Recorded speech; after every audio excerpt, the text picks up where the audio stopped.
Tasty ಆಗಿರೋದ್ರ ಜೊತೆಗೆ ಪ್ರೋಟೀನ್ನಿಂದ ಭರಪೂರವಾಗಿರುವ ಪನ್ನೀರ್ ತುಂಬಾ ಜನರ ಫೇವರೇಟ್. ಅದರಲ್ಲೂ ವರ್ಕೌಟ್ ಮಾಡೋರು ಪನ್ನೀರನ್ನ ಹೆಚ್ಚಾಗಿ ಸೇವನೆ ಮಾಡ್ತಾರೆ.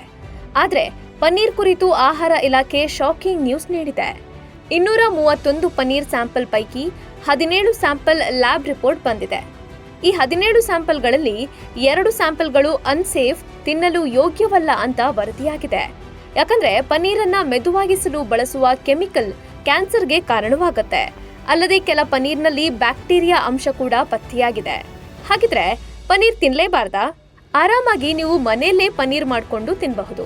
2 ಲೀಟರ್ ಕೆನೆಭರಿತ ಹಾಲನ್ನ ಚೆನ್ನಾಗಿ ಕುದಿ ಬಂದ ನಂತರ ಉರಿ ಕಡಿಮೆ ಮಾಡಿ 2 ಚಮಚ ನಿಂಬೆ ರಸ ಹಾಕಿ ಚೆನ್ನಾಗಿ ಮಿಕ್ಸ್ ಮಾಡಿ ಹಾಲು ಪೂರ್ತಿ ಒಡೆದ ಮೇಲೆ ಸ್ಟವ್ ಆಫ್ ಮಾಡಿ. ಪಾತ್ರೆ ಮೇಲೆ ಬಟ್ಟೆ ಇಟ್ಟು ಹಾಲಿನ ಮಿಶ್ರಣ ಹಾಕಿ ಶೋಧಿಸಿಕೊಳ್ಳಿ. ಈ ಹಂತದಲ್ಲಿ ಬೇಕಾದ್ರೆ ಪನ್ನೀರನ್ನ ನೀರಿನಿಂದ ವಾಶ್ ಮಾಡಿ. ಇದರಿಂದ ನಿಂಬೆಹಣ್ಣಿನ ಸ್ಮೆಲ್ ಹೋಗುತ್ತೆ. ಬಳಿಕ ಚೆನ್ನಾಗಿ ಹಿಂಡಿ ನೀರನ್ನೆಲ್ಲ ಬೇರ್ಪಡಿಸಿ ಅದೇ ಬಟ್ಟೆಯಲ್ಲಿ ಪನ್ನೀರನ್ನ ಕಟ್ಟಿ ಭಾರವಾದ ಯಾವುದಾದ್ರೂ ವಸ್ತುವನ್ನ ಸ್ವಲ್ಪ ಹೊತ್ತು ಪನ್ನೀರ್ ಮೇಲೆ ಇಡಿ. ಸಾಫ್ಟ್ ಅಂಡ್ ಟೇಸ್ಟಿ ಪನ್ನೀರ್ ಮನೆಯಲ್ಲೇ ರೆಡಿ ಆಗುತ್ತೆ. ಇದನ್ನ 1 ವಾರದವರೆಗೆ ಫ್ರಿಜ್ ನಲ್ಲಿ ಸ್ಟೋರ್ ಮಾಡಬಹುದು. ಇನ್ನು ಪನ್ನೀರ್ ಶೋಧಿಸಿದ ನೀರು ಕೂಡ ತುಂಬಾ ಆರೋಗ್ಯಕರವಾಗಿದ್ದು ಇದನ್ನ ಕೂಡ ನೀವು ಚಪಾತಿ ಹಿಟ್ಟನ್ನ ಕಲಿಸಲು ಅಥವಾ ಆಹಾರ ಪದಾರ್ಥಗಳಿಗೆ ಯೂಸ್ ಮಾಡಬಹುದು. ಇನ್ನಷ್ಟು ಹೆಲ್ತ್ ಟಿಪ್ಸ್ಗಾಗಿ ಡಾಕ್ಟರ್ ಬಾಸ್ ಚಾನೆಲ್ನ ಸಬ್ಸ್ಕ್ರೈಬ್ ಮಾಡಿ.